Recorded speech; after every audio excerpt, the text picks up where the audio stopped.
What's up, everybody? It's Christopher J. Sikan's RBN. We're back in New York City once again. Manhattan, to be exact. And we have a little bit of time to kill before heading out. So, we took a walk down to the Battery Park, and we're going to take a look at one of the city's most unique attractions, the SeaGlass Carousel. New York City is spoiled for merry-go-rounds. There's at least one in every borough, and 5 here in Manhattan alone.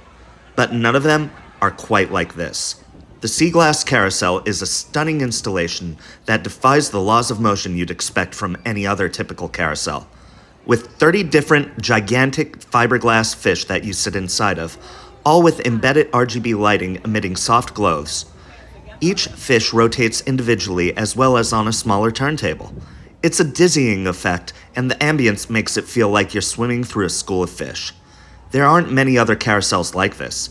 The only other one I know of that's even close to it is the new Constellation Carousel that recently opened at Epic Universe in Florida.